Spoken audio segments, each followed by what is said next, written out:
Welcome once more to Flashpoints. I'm Bob Orr. Joining me, Juan Zarate. He's our national security analyst. Juan, good to see you as always. Bob, great seeing you. So Ukraine and ISIS have kind of dominated the agenda, but other things are going on in the world. Interestingly, the U.S. apparently took a shot at a leader in Somalia for al-Shabaab.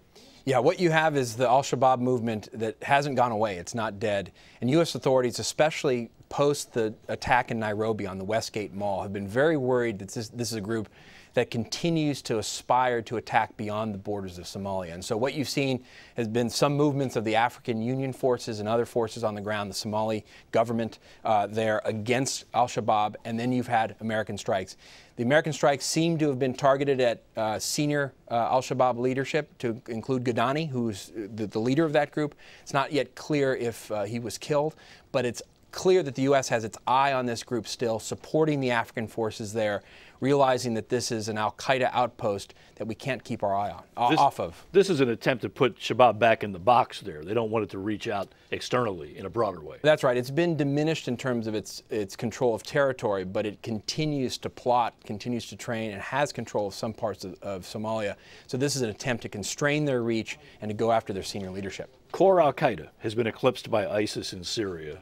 In fact, ISIS has broken openly with the group, and now we have the leader of al-Qaeda, Ayman alZawahiri, declaring a new jihad in India. What's that about? Well, Zawahiri has reappeared. He's in a video, I think prompted by all of the attention on the Islamic State in part, but he's also trying to rebrand and reassert his role as the leader of the broader global jihadi movement.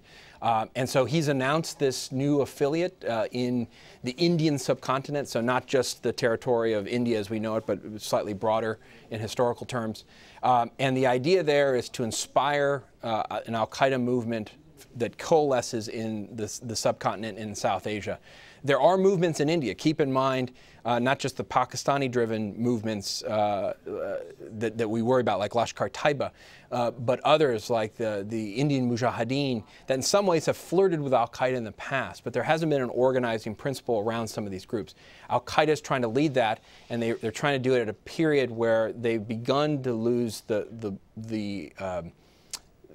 battle in the media over who actually controls the jihadi. So in a way, this is Zawahiri saying, I'm still here, I'm still relevant. Absolutely. We're still a big player here. The fact that we see a video of him is quite significant at this time. Let's talk a little bit about Libya. So that seems to be another area where it's just kind of the Wild West. Anything goes. Well, what happened at the U.S. Embassy compound there? Well, you've got Libya becoming Somalia on the Mediterranean in many ways. And what you have is a lot of the Islamic militants who are now vying for power, along with other tribal groups and other factions in Libya, taking control of more parts of the country, to include the airport and now this diplomatic facility that was basically a residence for U.S. diplomats and personnel.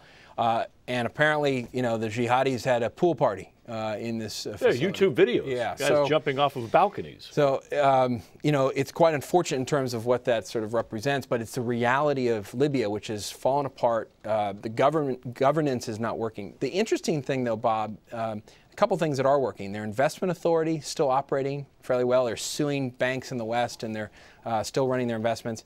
And the oil is now flowing, and the trade is flowing. And so, though you've got this massive problem of these Libyan extremists fighting for control, you do have parts of Libya that are working. Some people suggest Libya may be the next big terrorist state. I mean, this might just be a completely out of control location. I think that's right. I think it's a major concern for counterterrorism officials in the West. And you've always had the problem of extremists, especially in the East, in places like Benghazi, that have been tied to al-Qaeda, the Libyan Islamic Fighting Group, and other elements of that broader jihadi movement. So we've got to keep our eye on Libya for precisely those reasons. And let's just take 1 minute and look to the Far East. I mean, we have not spent a lot of time talking about China, and big things happen there too. Yeah, China obviously is continuing to flex its muscles in the South China Sea. We saw them buzzing an American surveillance plane just recently, which caused diplomatic tension, Chinese denials. But clearly the Chinese are trying to send messages not just to their neighbors but to the United States that they're flexing their muscles.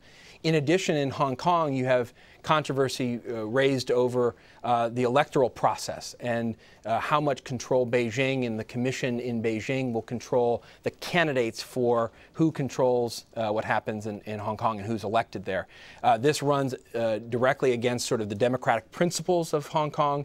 the agreements that were made when the British handed over Hong Kong to the Chinese, and it's creating tumult within Hong Kong between those that are more tightly aligned with Beijing and those that want a more independent special status for Hong Kong. It is a challenging and unsettled world. We got to keep an eye on all of it. Okay, Juan, thanks as always. Thank you, Bob. And thanks to you for watching Flashpoints. I'm Bob Orr. We'll see you next time.